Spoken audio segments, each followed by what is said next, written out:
ये कहानी है सेकेंड वर्ल्ड वॉर की। ये वो वक्त था जब वर्ल्ड वॉर खत्म हो रही थी, यानी यह कहानी वर्ल्ड वॉर खत्म होने से मात्र 3 महीने पहले की है। हमें एक टैंक दिखाया जाता है जिसमें 5 लोग होते हैं और इनके कमांडर जिनका नाम डॉन होता है। और जब ये जर्मनी की नाजी सेना से लड़ रहे होते हैं तो इन 5 में से एक की मृत्यु हो जाती है। दरअसल यह वो वक्त होता है जब जर्मनी हार रही होती है और अमेरिकन फौज जर्मनी के बहुत अंदर तक घुस जाती है। और जिस टैंक में डॉन अपने साथियों के साथ होता है, इस टैंक का नाम फ्यूरी होता है। अब ये सारे के सारे वहाँ से निकलकर अपने कैंप तक पहुँचते हैं जहाँ पर और भी बहुत सारे सैनिक होते हैं।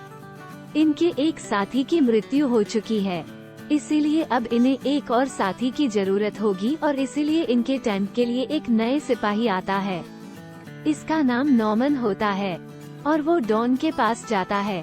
डॉन उसे देखकर खुश नहीं होता क्योंकि वो बहुत यंग होता है, उसे लड़ाई का कोई अनुभव नहीं होता। नॉर्मन कहते हैं कि नहीं, मुझे सार्जेंट ने यहाँ भेजा और अब मैं आपके साथ आपके टैंक में काम करूँगा। डॉन उससे पूछते हैं कि तुम कब से फौज में हो? नॉर्मन कहता है कि 8 हफ्ते से हूँ। दरअसल ये क्लर्क टाइपिस्ट होता है जिसे टैंक के बारे में कुछ भी नहीं पता होता और डॉन उसे अपना टैंक दिखाता है और बोलता है, जाओ वहाँ पर जाओ, लेकिन किसी के करीब मत जाना, क्योंकि डॉन जानता है जो उसके 3 साथी है वो नॉर्मन को इतनी जल्दी एक्सेप्ट नहीं करेंगे। और जब नॉर्मन उनके पास जाता है तो वो लोग उसे परेशान करना शुरू कर देते हैं। इसके बाद उनमें से एक नॉर्मन से पूछता है, क्या तुम कभी टैंक स्कूल गए हो? नॉर्मन बोलता है कि मैंने टैंक को कभी अंदर से देखा भी नहीं है और वो उसको अंदर जाने के लिए कहते हैं। नॉर्मन टैंक के अंदर से सफाई करने लगता है और जब वो सफाई कर रहा होता है तो वहाँ पर बहुत सारा ब्लड पड़ा होता है जिसे देखकर उसे उल्टी होने लगती है। ये सब डॉन देख लेता है। वो समझ जाता है नॉर्मन का दिल बहुत ज्यादा कमजोर है, इसलिए वो उसे समझाने लगता है कि लड़ाई में तुम्हें स्ट्रॉन्ग रहना होगा और हमें हर एक जर्मन सैनिक को मारना होगा। वो हमारे दुश्मन है, अगर तुम उनको नहीं मारोगे तो वो तुम्हें मार देंगे। और उसके बाद ये यहाँ से 5 टैंक की एक टुकड़ी के साथ आगे बढ़ते हैं क्योंकि इन्हें जर्मनी के और भी अंदर जाना है। और जब ये आगे जा रहे होते हैं तो रास्ते में एक जंगल का रास्ता आता है और जब वहाँ से जा रहे होते हैं तो कुछ सिपाही इनके ऊपर हमला कर देते हैं और इनके एक टैंक को आग लगा देते हैं। लेकिन उन सभी सिपाहियों को ये लोग मार देते हैं।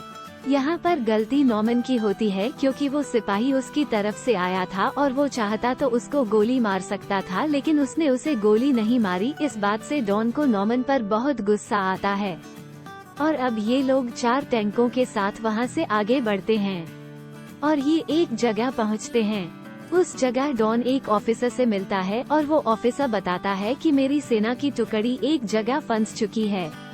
मैंने टैंक भेजे थे लेकिन जर्मन ने सारे टैंक उड़ा दिए। क्या तुम उन लोगों को बचा सकते हो? डॉन बोलता है कि हाँ, मैं ये कर सकता हूँ, क्योंकि डॉन बहुत ही ब्रेव होता है। अब डॉन अपने 4 टैंकों के साथ और कुछ पैदल सैनिकों के साथ आगे बढ़ता है और जब वो आगे जाते हैं तो रास्ते में इन्हें एक जगह धुआं उठता हुआ नजर आता है और ये अपने टैंक उस तरफ ले जाते हैं और वहाँ पर बहुत सारे अमेरिकन सैनिक होते हैं। यह उनको भी बचा लेते हैं और उस तरफ बढ़ना शुरू करते हैं जिस तरफ से जर्मन हमला कर रहे थे। इनके बीच में लड़ाई होती है और यह एक जर्मन टैंक को उड़ा देते हैं और बाकी बचे हुए जर्मन सैनिकों को मारने लगते हैं। लेकिन नॉर्मन अच्छी तरह से नहीं लड़ पा रहा होता क्योंकि उसे लोगों को मारना अच्छा नहीं लगता, इस वजह से वह उदास हो जाता है।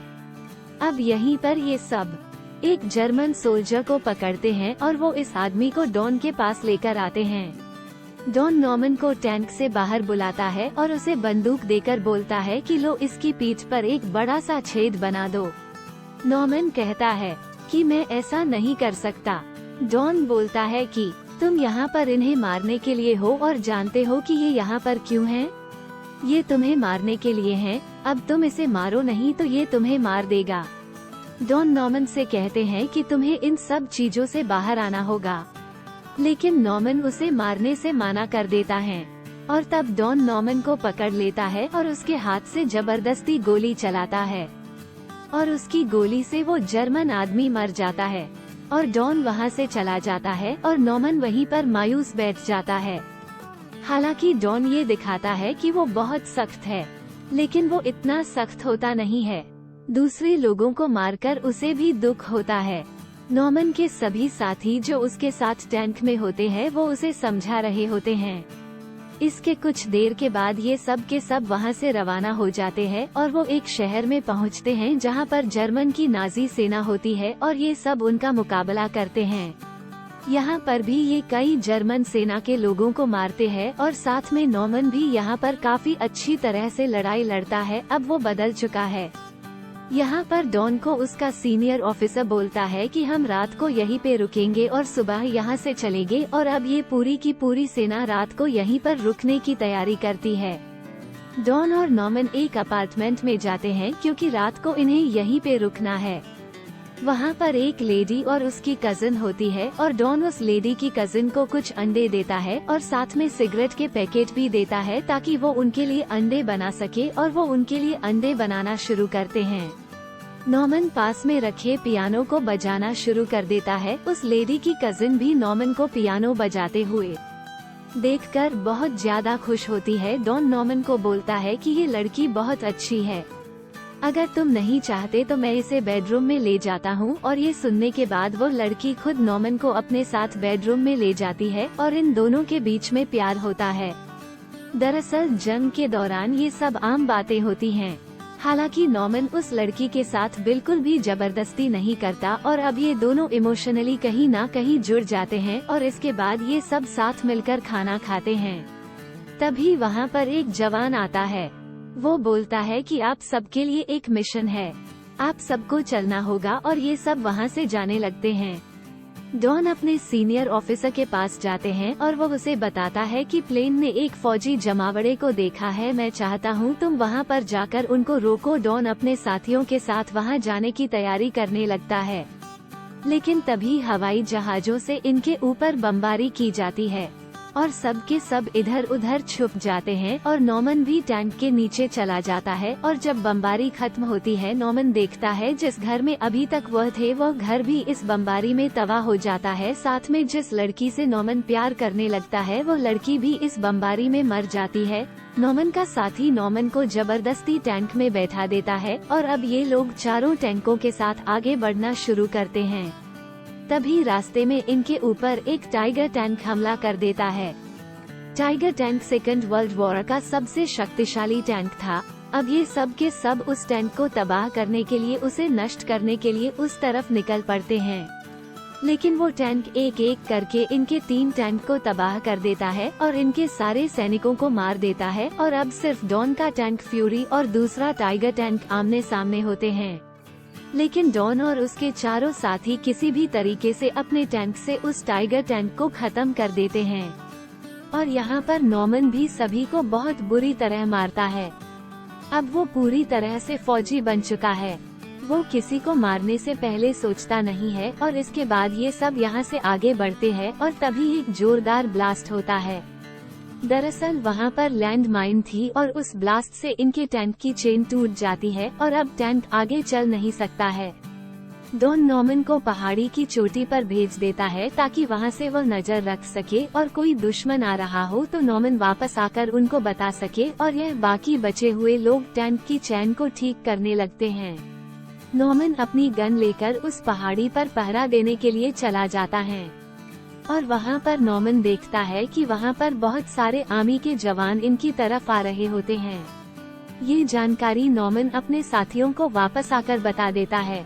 डॉन उसे पूछता है कि कितने लोग हैं। नॉर्मन बताता है 200 से 300 लोग होंगे। अब यहाँ पर जो 4 सैनिक होते हैं वो सब यहाँ से जाने की तैयारी करते हैं, लेकिन डॉन कहते हैं कि मैं इस टैंक को छोड़कर नहीं जाऊंगा, ये मेरा घर है, तुम सब उस पहाड़ी के रास्ते से आगे निकल जाओ, मैं इन सब का सामना करूंगा।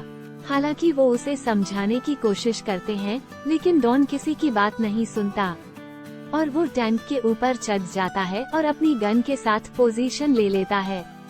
ये देखने के बाद नॉर्मन भी टैंक के ऊपर चढ़ जाता है और वो बोलता है कि मैं तुम्हारे साथ रहूंगा। हालांकि ये दोनों जानते हैं कि यहाँ पर रुकने का मतलब मौत है, लेकिन फिर भी यहाँ पर रुकने का फैसला करते हैं। और ये अपनी बाकी की सेना से संपर्क नहीं कर सकते क्योंकि इनका रेडियो खराब हो चुका होता है। और अब जब ये दोनों यहाँ पर रुक रहे होते हैं तो बाकी के 3 भी टैंक के अंदर आ जाते हैं और वो ये फैसला करते हैं कि वो इतनी बड़ी टुकड़ी का सामना करेंगे। अब अंदर जाने के बाद ये नॉर्मन का निकनेम मशीन रखते हैं। यह इस बात का संकेत भी होता है कि इन्होंने नॉर्मन को पूरी तरह से अपना लिया है और टैंक के अंदर जितने भी लोग होते हैं सबके कुछ ना कुछ निकनेम होते हैं। अब ये सबके सब टैंक के अंदर होते हैं और वहाँ पर जर्मन सैनिक आ जाते हैं और जैसे वो टैंक का ढक्कन खोलते हैं तो डैन उस आदमी को गोली मार देता है और इसी के साथ लड़ाई शुरू हो जाती है। और इसके बाद ये सब गोलियां चलाना शुरू कर देते हैं। साथ में टैंक की टॉप से भी इन जर्मन सैनिकों पर हमला कर देते हैं। जर्मन सैनिक अपनी जान बचाने के लिए इधर उधर भागना शुरू कर देते हैं, लेकिन फ्यूरी टैंक से ये लोग बहुत सारे जर्मन्स को मार देते हैं। पर इतनी बड़ी जर्मन सेना का मुकाबला एक खराब टैंक के साथ करना लगभग नामुमकिन है और एक एक करके इनमें से 3 लोगों की मृत्यु हो जाती है। और अब इस टैग के अंदर डॉन और नॉर्मन बचते हैं, लेकिन अब डॉन को भी गोली लग चुकी है। नॉर्मन डॉन को बोलता है कि शायद मुझे सरेंडर कर देना चाहिए। डॉन बोलता है कि ऐसा कभी मत करना, वो तुम्हें बहुत बुरी मौत देंगे। डॉन उसे बोलता है कि नीचे एक स्लाइडर है और उसे खोलकर तुम टैंक के नीचे चले जाओ, और नॉर्मन ऐसा ही करता है। वो स्लाइडर को खोलकर टैंक के नीचे चला जाता है और तभी एक जर्मन सैनिक आता है और वो टैंक के अंदर एक ग्रेनेड फेंकता है और उसके ब्लास्ट से डॉन भी अपने देश के लिए शहीद हो जाता है। इसके बाद जर्मन सैनिक यहाँ से आगे बढ़ जाते हैं। अगली सुबह इस जगह पर अमेरिकन सैनिक आते हैं और वो देखते हैं कि फ्यूरी टैंक के अंदर नॉर्मन बचा हुआ है। वो नॉर्मन को इस जगह से एम्बुलेंस से ले जाते हैं और इस तरह से नॉर्मन की जान बच जाती है। ये 5 सैनिक अपनी बहादुरी की वजह से इतिहास के पन्नों में हमेशा के लिए अमर हो गए।